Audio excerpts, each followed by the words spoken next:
Hey everyone, welcome back to the channel. I'm Jason Bagley. Today's video I'm going to be talking about how to grow your newsletter list. Now, the reason why I'm shooting this video and creating these sort of like ideas came from is it's something we're trying to do at SiteCare. We've really put a lot of focus into our newsletter. We've looked around to see what amazing newsletters are out there. It's like, how can we compete with those? Well, at least we know what the standard is and we're trying to reach that. But we also need to grow our newsletter. And so I came up with these seven ideas that we're going to start implementing ourselves. And I thought, hey, I'm sure some people would love to know some of the thoughts around like how else they can grow their newsletter. So let's kick things off. So the first one is create the right email offer. So what I'm talking about here is most websites just have in the bottom of their site, they go, subscribe to our newsletter. Put your email address in there, subscribe. That does not entice anybody to subscribe to somebody's newsletter.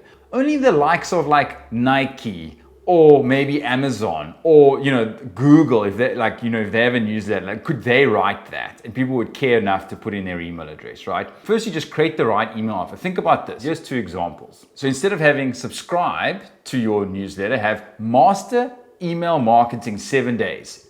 Enter your email address here. That's a great example. Or get our free email course, subscribe or try it.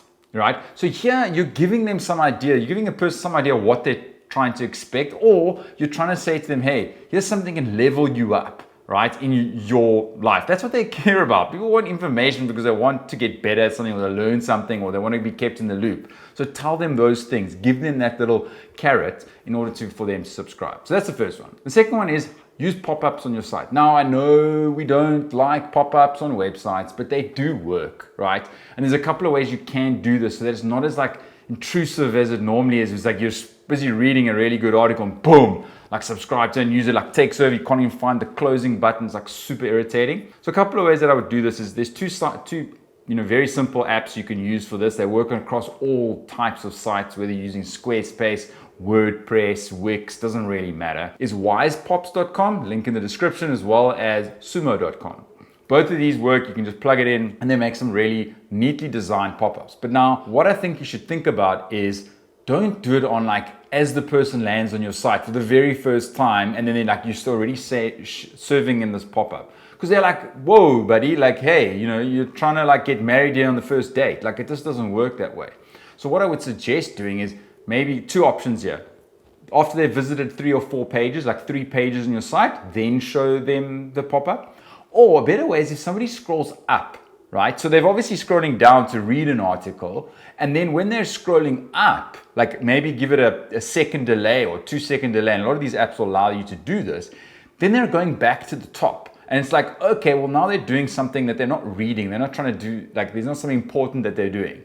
And so therefore, then you can maybe put the pop-up up for them and then do it that way. Exit pop-up is also pretty cool. So if someone's actually leaving your site, you can serve that too. There's some experience. So experiment around with it. I would just say stick away from the first thing a person does when they land on your site is to serve them a pop-up. Please don't do that. The third one is using the content you already have on your site. So go and look at your top 10, maybe top 5 or top 15 blog posts that have received the most amount of traffic over the last 6 months. I mean, you could actually do this across all your blog posts, but I would maybe make it a bit more targeted towards those blog posts that have got a lot of traffic, that are doing really well for you. And at the bottom of them is have a simple way of just downloading the article, the blog post as a PDF. Now, this sounds ridiculous. I'm not saying build another PDF that has some checklist in it. I'm not even saying that. I'm saying keep this simple, right? Just take the blog post you have, convert it into a PDF, save it as a PDF, and have that as a download at the bottom of it. And just say, hey, download this article as a PDF. You will be surprised how many people want to download articles. I've done it. Download articles just as PDF to send to people or to send around to someone else. That's super simple way of doing it, and that'll grow your newsletter. The fourth tip is build a landing page. So don't just have your newsletter as a little sign up box in the bottom or a banner across the top of your site or using just the pop-ups. Build a dedicated landing page just for your newsletter. Because number one, now you can link to subscribing to a newsletter. So you can include that in your email signatures. You can share this stuff on Twitter and Facebook and all of that. And the last tip, number 7, I'll tell you why you also need a landing page for this. But then what also that allows you to do is be very focused about the content that you put on there. So you can show them why they should subscribe to the newsletter. You can list out previous episodes. You can show like some really great testimonials. People love to say, this is the best damn newsletter I've ever received. The next tip is use a referral program. Now, this does depend on the type of newsletter you're sending, I would say. But for the most part, it's ask people to share it, but give them something for it. There's an app called Sparkloop, sparkloop.app, link in the description, where it builds the whole referral mechanism for you. So you just include it in the footer of your newsletter and say, hey, if you refer someone, we'll give you something else. So the couple of newsletters like The Hustle, for example, they actually give you stuff. So if you refer 10 people, they give you a really cool Hustle cup. Then you get a t-shirt. Then like as you go like at different levels, they'll give you better and better prizes.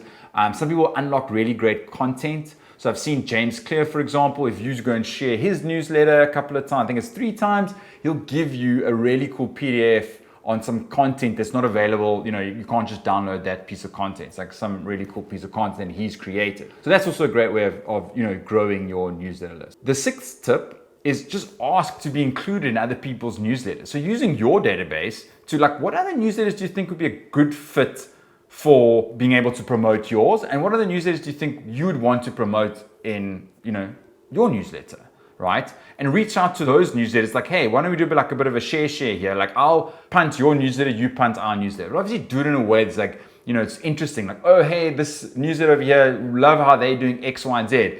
Give them a subscribe, and then do the same. So now you're spreading your wings a little bit, getting some more other newsletters to also now punt, because if someone's reading one newsletter, they're more likely to probably subscribe to another one, but obviously give them a reason, once again, to subscribe to a newsletter. And the last tip is use some cash.